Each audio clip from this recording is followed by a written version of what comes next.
नमस्कार, मैं आमिर और आप देख रहे हैं डेमोक्रेटिक चरखा। आज 5 सितंबर यानी कि आज शिक्षक दिवस है। शिक्षक दिवस में कई लोगों ने अपने अपने शिक्षकों के बारे में बातचीत की, सोशल मीडिया पर उनके बारे में अच्छी अच्छी बातें भी लिखी और फ़ोन करके उन्हें बधाइयाँ भी दी। हम पत्रकारों के लिए भी शिक्षक दिवस काफ़ी ज़्यादा ख़ास होता है, क्योंकि पत्रकारिता जगत में आप किससे मुतासिर होकर यानी इम्प्रेस होकर इस फील्ड में आते हैं, इस क्षेत्र में आते हैं, ये सबसे ज़्यादा मायने रखता है। आज से 3 साल पहले यानी 2017 में शिक्षक दिवस के दिन पत्रकारिता जगत की एक बहुत बड़े शिक्षिका की हत्या कर दी जाती है। हम बात कर रहे हैं गौरी लंकेश के बारे में। गौरी लंकेश जिन्होंने प्रॉफिट को यानी मुनाफे को अपन जर्नलिज्म में नहीं लाना चाहा, उन्होंने मुनाफे से अलग, मुनाफे से इतर पत्रकारिता के नए आयाम खोजने चाहे। गौरी लंकेश ने जब अपनी शुरुआती पत्रकारिता की तो उन्होंने 80 के दशक में टाइम्स ऑफ इंडिया जैसे बड़े पत्रकारिता संगठन समूह के साथ अपनी शुरुआत की, लेकिन उन्होंने कुछ बहुत सारी बातें महसूस की और उन्हें लगा कि गरीब पिछड़ों की आवाज़ को मुख्य पृष्ठभूमि पर लाना चाहिए। इस वजह से उन्होंने गौरी लंकेश पत्रिका की शुरुआत की। वो उस पत्रिका में किसी भी तरह का विज्ञापन नहीं लेती थी। वो इस बात को बहुत पुख्तगी के साथ कहती थी कि विज्ञापन से खबरों की सच्चाई और खबरों के चुनने में के तरीके में काफ़ी ज़्यादा बदलाव आता है। आज के वक्त में जब मीडिया सिर्फ विज्ञापन से चलता है, ऐसे वक्त में समझना चाहिए कि कौन किसका पीआर एजेंट बनकर आपके पास खबरों में जहर बनाकर आपको खिला रहा है। कुछ दिनों पहले कोरोना वैक्सीन को लेकर पूरे देश में अचानक एक धूम मच जाती है। कहा जाता है कि कोरोना का रामबाण इलाज मिल चुका है। वो रामबाण इलाज बाबा रामदेव ने पतंजलि में खोज लिया है। नाम रखा कोरोनील, कोरोना का रामबाण इलाज। मीडिया चैनलों ने पीआर एजेंसी की तरह काम किया और उसके बाद कोरोनील का प्रचार अपने अपने चैनलों पे करने लग गए। क्यों किया, नहीं किया, ये एक अलग बहस का विषय है, लेकिन आपको ये जानना चाहिए कि बाबा रामदेव के स्पॉन्सरशिप यानी विज्ञापन के वजह से सबसे बड़े बड़े मीडिया हाउस आज के वक्त में देश में चल रहे हैं। खैर, गौरी लंकेश विज्ञापन नहीं लेती थी, इसलिए वो अपनी बातों को और अपनी आवाज़ को साफ गोई और ईमानदारी के साथ लोगों के सामने रख रही थी। उन्होंने जो अपने आखिरी संपादकीय में लिखा है, उन्होंने फेक न्यूज़ के बारे में लिखा और उन्होंने कहा कि प्रधानमंत्री नरेंद्र मोदी के जितने भी भक्त हैं, फॉलोअर्स हैं, उन्हीं के द्वारा सबसे ज़्यादा फेक न्यूज़ फैलाई जाती है। उन्होंने पोस्ट कार्ड जो एक वेबसाइट है उसको कोट करते हुए एक फेक न्यूज़ का हवाला देते हुए अपनी पूरी बातचीत कही थी। उसके बाद क्या होता है, उनकी हत्या कर दी जाती है।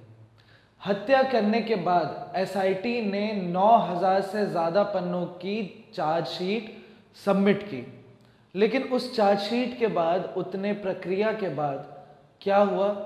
नतीजा कुछ नहीं, परिणाम कुछ नहीं, फैसला कुछ नहीं। गौरी लंकेश के हत्यारे ने एसआईटी के सामने बयान दिया और इस बात को कबूल किया कि मैंने गौरी लंकेश की हत्या सिर्फ इसलिए की क्योंकि मुझे अपने धर्म की रक्षा करनी थी। ये कौन सा धर्म है और ये कैसा धर्म है जो एक पत्रकार के सिर्फ कलम से इतना डर जाए कि धर्म खतरे में आ जाता है? कई लोग ये कहते हैं कि हिंदू खतरे में है, कई लोग कहते हैं कि मुस्लिम खतरे में है। दरअसल देश के संविधान जब इस बात को कहता है कि सभी को अपनी अपनी बात कहने का पूरा अधिकार है, और जब आप उसे हिंदू खतरे में और मुस्लिम खतरे में है करके संविधान को खतरे में ले आते हैं, और ये बात आपको पता भी नहीं चलती है। वाघमारे जो गौरी लंकेश हत्या के मुख्य आरोपी हैं, उन्होंने एसआईटी के सामने कहा कि 4 सितंबर की रात मुझे बंदूक सौंपी गई और मुझे बताया गया कि मुझे धर्म की रक्षा के लिए किसी का मर्डर करना है, किसी का खून करना है। अगले दिन गौरी लंकेश की उनके घर में हत्या कर दी जाती है। सीसीटीवी फुटेज में हत्यारे साफ तौर पे से दिखाई देते हैं, लेकिन उसके बाद भी जांच काफ़ी धीरे धीरे आगे बढ़ती है। जांच एजेंसियों के ऊपर पता नहीं किसका दबाव रहता है, किसके दबाव में वो धीमे से जांच करते हैं। लेकिन कई पत्रकारों के विरोध और सिविल सोसाइटी के धरना प्रदर्शन के बाद जांच में थोड़ी तेजी आती है और एसआईटी कुछ आरोपियों को पकड़ती है। इसके अलग गौरी लंकेश पर अलग अलग तरह के सोशल मीडिया पर कहा जा सकता है कि मुकदमे चलाए जाते हैं। उनकी हत्या के बाद उन्हें कई तरह के अपशब्द कहे जाते हैं, उन्हें गालियां भी दी जाती है, उनके मौत पर जश्न मनाया जाता है, कहा जाता है कि बहुत अच्छा हुआ। और ये कौन कहता है? ये वो लोग कहते हैं जिन्हें हमारे प्रधानमंत्री नरेंद्र मोदी फॉलो करते हैं ट्विटर पर। प्रधानमंत्री ऐसे लोगों को फॉलो करते हैं जो एक पत्रकार जिसकी हत्या हो चुकी है उसको गाली देते हैं और उसकी मौत पर जश्न मनाते हैं। तो इससे हमारे प्रधानमंत्री के नियत पर शक करना काफ़ी वाजिब हो जाता है और शक करने की एक बहुत पुख्ता वजह मिलती है। खैर, नरेंद्र मोदी का अपना एक अलग नज़रिया है। हो सकता है उन्हें वैसे लोग पसंद हो जो लोगों की मौत पर जश्न मनाते हों। उन लोगों का भी नज़रिया अलग है जो गौरी लंकेश को एक गुरु के तौर पे देखते हैं। लेकिन बात सिर्फ गौरी लंकेश की नहीं है।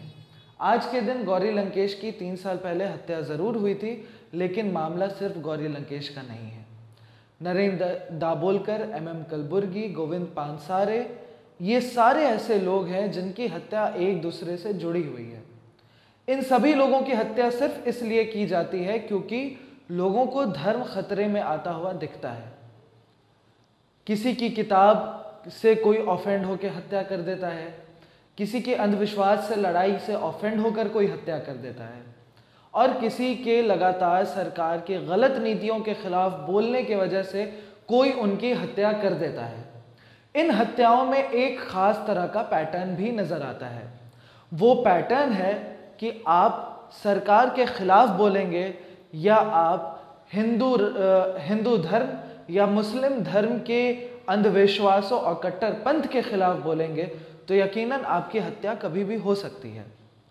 कई बार लोगों को इस वजह से ही पत्रकारिता छोड़ने के लिए मजबूर कर दिया जाता है। गौरी लंकेश आज़ाद आवाज़ की एक प्रतिनिधि थी और उन्होंने हमेशा ही आज़ाद आवाज़ की वकालत की, लेकिन शायद उन्हें नहीं पता होगा कि उनकी आवाज़ को इस तरीके से ख़त्म कर दिया जाएगा। गौरी लंकेश 22-23 मार्च 2017 को एक भाषण दे रही थी। उन्होंने उसमें कहा कि ऐसा नहीं है कि धमकियां पहली बार मिल रही हैं।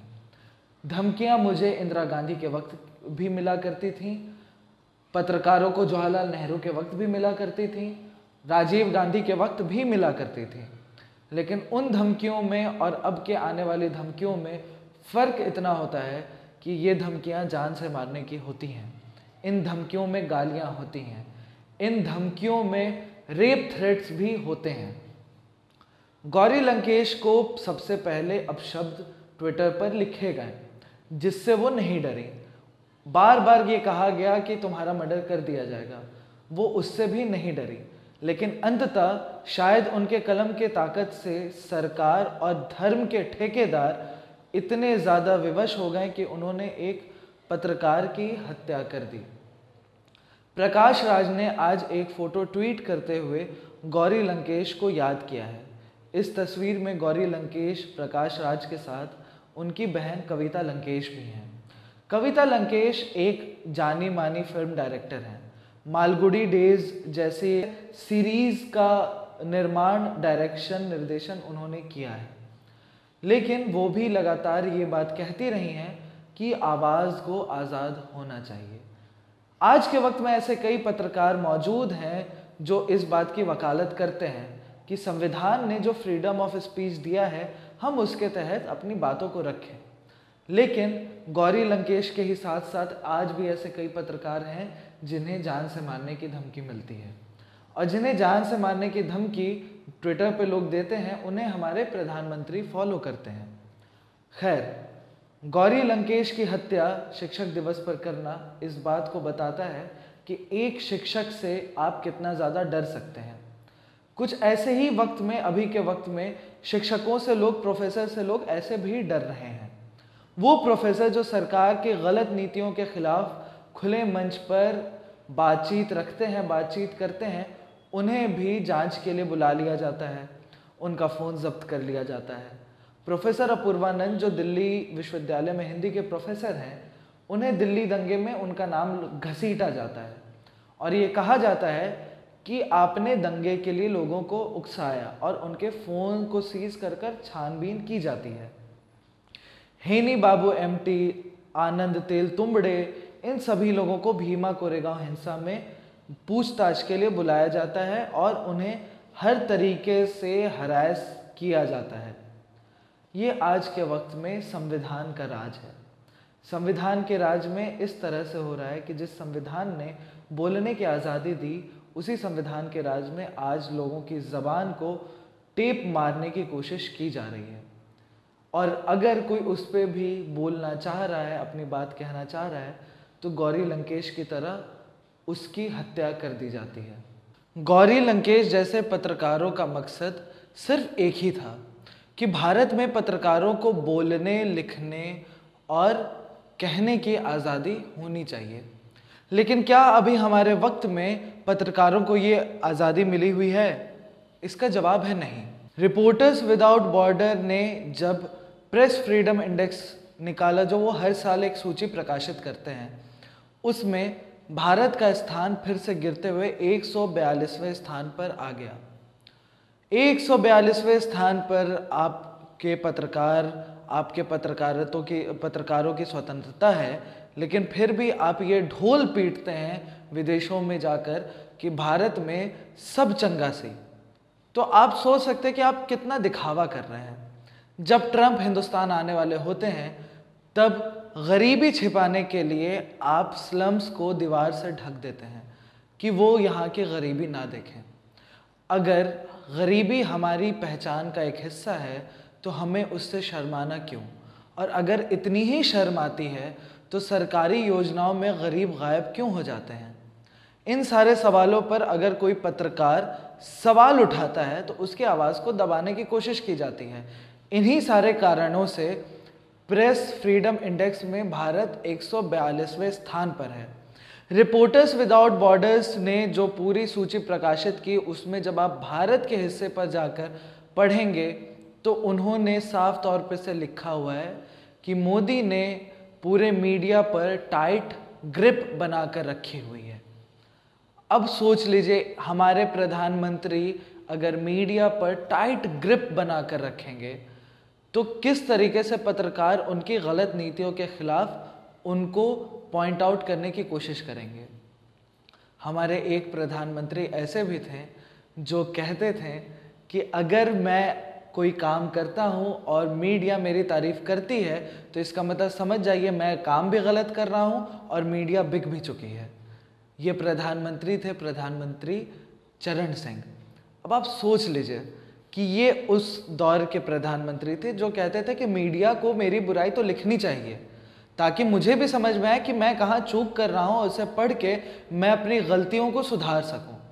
और वहीं दूसरे तरफ हमारे अभी के प्रधानमंत्री हैं जो बैठकर गांधी के पोजीशन में चरखा चलाते हैं, आराम से सूत काटते हैं। हालांकि उन्हें पता नहीं है कि सूत काटते भी कैसे हैं। कपड़ा बनाने की कोशिश भी करते हैं। खादी ग्रामोद्योग में गांधी की तस्वीर को हटाकर अपनी खुद की तस्वीर लगा भी लेते हैं। पोस्टर पर बड़े बड़े अक्षरों में लिखा रहता है कि 56 इंच का सीना, 56 इंच का सीना। लेकिन वो 56 इंच का सीना 4 इंच की एक कलम से डर जाता है। शायद इसी वजह से आज तक प्रधानमंत्री ने किसी भी तरह की प्रेस कॉन्फ्रेंस नहीं की, क्योंकि प्रेस के सवालों से डर तो लगता है। जब हमारे पत्रकार भी बीजेपी ऑफिस में जाते हैं और बात करते हैं, तब उन्हें भी धमकियां मिलती हैं। आप YouTube पर हमारे वीडियो सेक्शन में जाकर हमारे पुराने वीडियो में ही इस बात को देख सकते हैं कि उन्हें कहा जाता है कि किस चैनल से हो, मैं तुम्हें देख लूँगा, तुम निकल जाओ यहाँ से। क्योंकि सत्ता पक्ष सवालों से डरती है। और ऐसा नहीं है कि ये केंद्र की सत्ता पक्ष है जो सवालों से डर रही है। बिहार की सत्ता पक्ष, जिसमें मुख्य पार्टी जदयू है और बैकअप देने वाली पार्टी यानी छोटा भाई, मोटा भाई से छोटा भाई हो चुके हैं, छोटा भाई बीजेपी है, वहाँ पर भी जदयू सवालों के जवाब देने से बचती है। अगर आप जदयू के किसी भी प्रवक्ता से बात करने की कोशिश करेंगे तो वो आपसे बात बहुत अच्छे से करेंगे, लेकिन जहाँ आप उन पर बिहार के विकास पर सवाल पूछना शुरू करते हैं वहाँ से वो अनकंफर्टेबल होना शुरू हो जाते हैं और अंत ऐसा होता है कि आप कहाँ से हैं, किस चैनल से हैं, फ़ौरन यहाँ से निकल जाइए। खैर, अगर मीडिया को बोलने की आज़ादी नहीं दी जाएगी, लिखने की आज़ादी नहीं दी जाएगी, पढ़ने की आज़ादी नहीं दी जाएगी, तो एक बात तो तय है, मीडिया को तब लोकतंत्र का चौथा खंभा कहना बंद कर दीजिए। मीडिया का काम ये नहीं है कि अगर एक व्यक्ति कह रहा हो कि बाहर बारिश हो रही है और दूसरा व्यक्ति कह रहा हो कि बाहर धूप है तो वो दोनों सूत्रों के हवाले से खबर दे दे। मीडिया का काम ये है कि वो खिड़की खोलकर बाहर झांके और देखे कि बाहर बारिश हो रही है या बाहर धूप है और सच लोगों के सामने रखे। लेकिन यही जो सच है, यही सच आज के वक्त में बिक चुका है, क्योंकि सभी लोगों को टीआरपी से मतलब है। टीआरपी सभी लोगों को चाहिए और इसी टीआरपी से दूर भागती थी गौरी लंकेश। ऐसा नहीं है कि गौरी लंकेश के पास पैसे कमाने के जरिए नहीं थे। गौरी लंकेश पत्रिके में वो विज्ञापन लेकर आराम से पैसे कमा सकती थी, जैसे आज के एंकर न्यूज़ चैनल पर चिल्लाते हैं और शायद उन्हें चिल्लाने के ही पैसे मिलते हैं।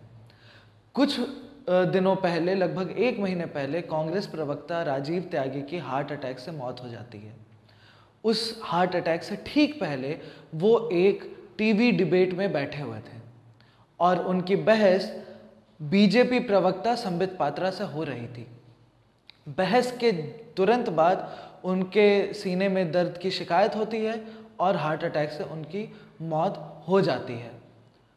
उनके मौत के 1 महीने के अंदर ही संबित पात्रा जब दूसरे डिबेट में बैठते हैं तब वो उस घटना का मजाक उड़ाते हुए कहते हैं कि भाई, कांग्रेस के लोगों को मैं तो नहीं बोलूँगा, इनका दिल में नहीं तो इनके भी दिल में पीड़ा उठनी शुरू हो जाएगी। किसी की मौत का इस तरीके से मजाक उड़ाना शायद आरएसएस, विश्व हिंदू परिषद और बीजेपी की परंपरा रही है। इसीलिए इनके प्रशंसक, भक्त, फॉलोअर्स किसी पत्रकार की मौत पर जश्न मनाते हुए उसे गालियां देते हैं। अब प्रश्न ये है कि आप किस तरह की पत्रकारिता को देखना, सुनना या पढ़ना चाहते हैं। आप देख रहे थे डेमोक्रेटिक चरखा। अगर आपको ये वीडियो रिपोर्ट पसंद आई तो फेसबुक पे हमारे पेज को लाइक करें, यूट्यूब पे हमारे चैनल को सब्सक्राइब करें और बने रहें हमारे साथ। नमस्कार। लाइक, शेयर, कमेंट करें इस वीडियो पे और सब्सक्राइब कीजिए डेमोक्रेटिक चरखा को।